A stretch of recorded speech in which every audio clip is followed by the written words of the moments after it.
tufanye nini kusudi vinamai mauaji ya Beni iishe? Devant une foule immense réunie à Goma ce 28 octobre 2023, le député national du Nord Kivu, Jean-Baptiste Kasekwa, a parlé des enjeux de l'ère, surtout de l'évolution de la situation sécuritaire dans la région, caractérisée par la guerre d'agression et l'occupation des deux territoires du Nord Kivu par le M23 RDF. Le devoir sacré de tout Congolais de défendre l'intégrité territoriale de la République démocratique du Congo s'impose face à la persistance des massacres à Beni et l'occupation de Rutshuru et Masisi par le M23 RDF. L'heure est grave, a dit Jean-Baptiste Kasekwa. Les attaques menées à Kibumba, les attaques menées à Bouchagara, dans le territoire de Nyiragongo, ces attaques-là ont été menées par des unités de l'armée rwandaise. L'heure est donc extrêmement grave. Quel est l'objectif derrière cette guerre?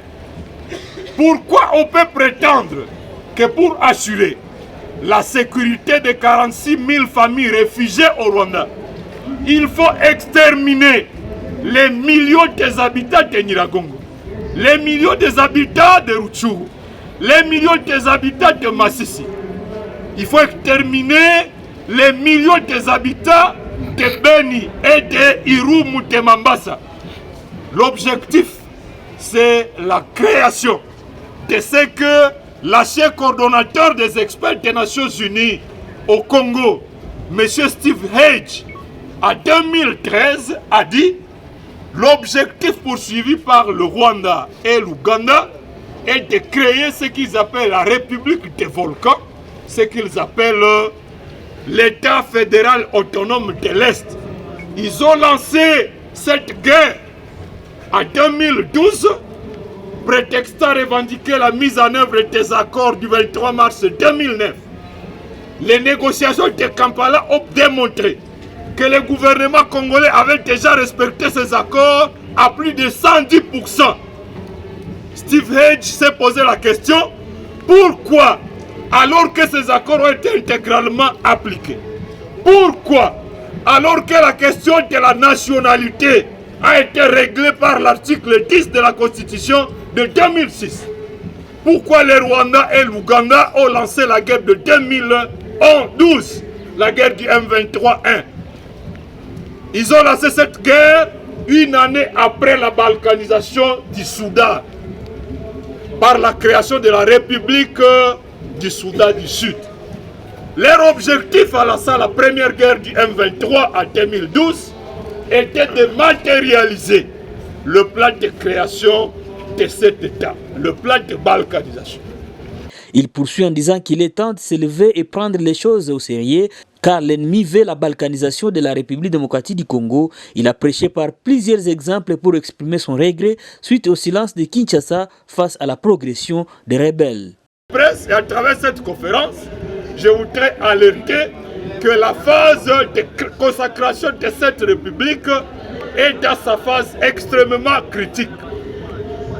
Il est temps, je suis venu pour lancer un appel, que pour maintenir l'intégrité territoriale de la RDC jusqu'à ce jour, les militaires congolais de FARDC, les volontaires patriotes de Rutshuru, de Nyiragongo, de Beni, de Goma, de Masisi, se sont sacrifiés énormément pour que Goma ne tombe pas. L'heure est extrêmement grave. La guerre d'occupation qui persiste en territoire de Rutshuru, de Nyiragongo, de Masisi, les massacres qui persistent à Beni, les signes de cette guerre-là démontrent que cette guerre est plus grave que la guerre que nous avons connue en 2013, en 2012-2013. Cette guerre est plus grave, pourquoi? L'ennemi a profité les bons moments où tout le monde est préoccupé par les processus électoraux en cours. L'esprit de résistance n'est plus. Toutes les communautés de la République démocratique du Congo, les hommes de Dieu et consorts sont appelés au patriotisme car nous n'avons qu'un seul pays, explique Lélie de Goma. Jean-Baptiste Kasekwa. Leo adui iko mlangoni. Martin Luther King alisema hivi, nous devons nous unir comme des frères pour lutter ensemble. Sinon, nous allons périr tous comme des idiots. Kama leo tuungane solidarité, tulite pamoja, tutapotea sote, tutateketea sawa nyama.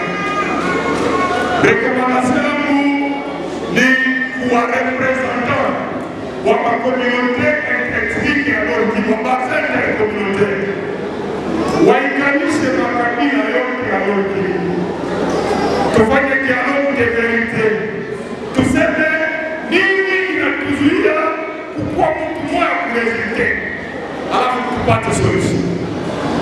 Proposition ya pili, wa pasteur ya kanisa, mapadri, mashehe, mubadilishe mafundisho yenu, mubadilishe mahubiri yenu. Tangu nimefika Goma niko nafuata mapredikasyon kwa radio zote za Injili.